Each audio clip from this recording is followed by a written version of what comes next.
Revenons à la Gemara ce matin, Berachot 31 et 1.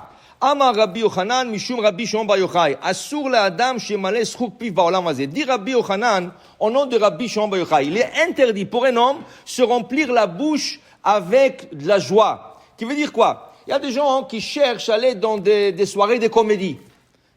Ils cherchent des comédiens et tout ça. C'est assour. Pourquoi? Parce que le Beth Amikdash est détruit. Et tu n'as pas le droit, assour le malot et schov piv. Il est interdit de remplir sa bouche avec de la joie. Il rit. Mais qu'est-ce que tu as gagné toutes ces soirées? Rien, de bêtises, de futilité, rien du tout, rien de constructif. Oui, ça t'a fait un peu du bien sur le cœur. C'est bon, alors tu peux écouter un joke, 2 jokes, mais pas toute la soirée, 3 heures de joke. C'est pas bon. Et Rabbi Yochanan, au nom de Rabbi Shimon Bar Yochai, supporte ça par un verset de Tehillim. Comme David Amelech dit, Az yemale schok pinu, ce à la fin de temps que nous pourrons remplir notre bouche avec de la joie. Dit la Gemara, depuis qu'Irish Lakish, élève de Rabbi Yochanan, l'a entendu de son maître, il n'a plus écouté, il n'a plus ri dans sa vie. Il faut distinguer entre être joyeux, être souriant et s'asseoir écouter des blagues. C'est différent. La Torah ne veut pas que tu marches dans la rue comme Tisha B'Av. C'est pas Tisha B'Av toute l'année. Au contraire, la Torah veut que tu sois joyeux. La Torah veut que tu aies un sourire sur la bouche. J'ai même vu aux États-Unis récemment, ils ont dit, même si tu as le masque, souris avec tes yeux. Tu comprends? On peut pas voir ton sourire. Mais les yeux, quand tu souris, tu peux voir le sourire sur les yeux. On veut pas que tu sois un homme triste, un homme... Non, on veut pas ça du tout. On veut que tu sois souriant. Et on dit au contraire, sourire, ça fait bouger 17 muscles autour de la bouche. Il y a 17 muscles autour de la bouche. Au contraire, la Torah est pour. Et rire, c'est ça. Mais s'asseoir et faire que de blagues, c'est pas bon. En Israël, il y a un Rav qui s'appelle Rabbi Michael Lasri. Ce Rav-là, qu'est-ce qu'il fait? Il fait des blagues. Il donne des cours de blagues. Mais entre chaque blague, il donne une Dvar Torah. Ça veut dire il te fait rentrer la Torah avec une blague. Alors quelqu'un lui a dit, comment vous faites ça? Il dit, c'est simple. Il dit, c'est comme un enfant. Tu dois lui donner un médicament. Il ne veut pas prendre parce que le médicament est un peu amer. Qu'est-ce qu'il fait le père? Il lui raconte une blague. Dès qu'il commence à rire et ouvrir la bouche, il lui met le médicament. Tu comprends? Alors il dit, moi, des gens laïcs, ils ne veulent pas écouter la Torah. Qu'est-ce que j'ai fait? Je leur fais des blagues. Quand ils commencent à faire ils commencent à rigoler, je lui mets une capsule de Torah. C'est ça? Alors pour te dire, il y a une manière de s'asseoir, mais s'asseoir dans une soirée que toute la soirée parle de blagues, ça c'est pas la manière de la Torah. C'est pas toraïque, on va dire. Okay? Alors il dit ici, Tanoura Banan, Chachamim nous enseigne, quand tu te mets à faire la Hamida, la Gemara dit, si tu as appris halakha juste avant, vous savez qu'apprendre la halakha c'est la plus grande chose. Hachem adore que quelqu'un apprenne la halakha.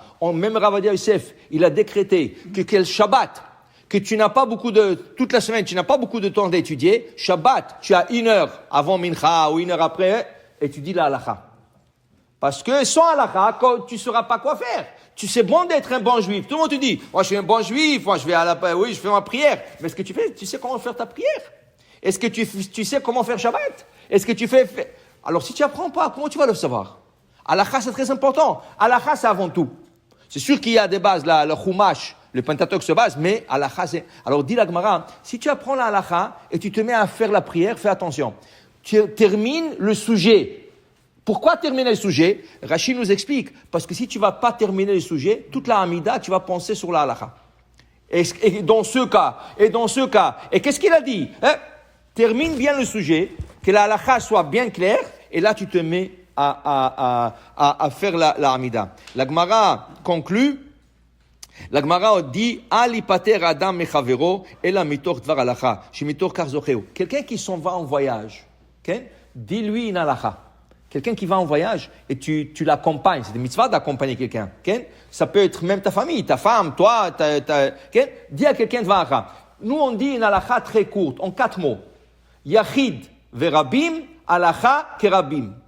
Ça c'est une halakha. Quand il y a la majorité qui discute avec la minorité, comme qui est la halakha? Comme la majorité. C'est une halakha dans le Talmud, c'est une halakha dans le Shulchan Aruch, c'est la base du Shulchan Aruch, et on dit cette halakha en 4 mots. Alors quelqu'un qui va en voyage te dit, tu sais, Yachid verabim halakha kerabim. Pourquoi on dit cette halakha plus que autre halakhot?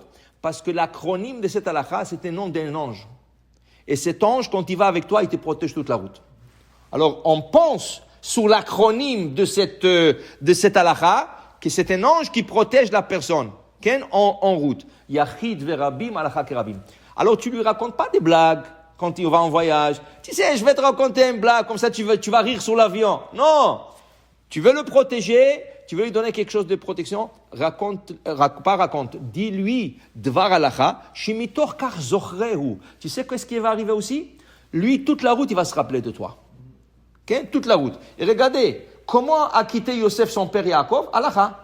Quelle halakha? Egla arufa. Le dernier cours que Yosef, il a pris avec son père Yaakov avant de quitter, avant qu'il soit vendu, quel était? La génisse abattue par la nuque. Et 22 ans plus tard, quand il envoie à son père un message, qu'est-ce qu'il lui envoie? Agala. Il lui envoie un wagon qui est Agala Egla. C'est le même lettre pour dire à son père, papa, ça fait 22 ans, je pense sur la halakha que tu m'as dit avant de te quitter. Alors pour te dire, c'est important. Quand tu dis à quelqu'un halakha, il se rappelle de toi pour longtemps. Baruch Adonai le'olam. Amen ve amen.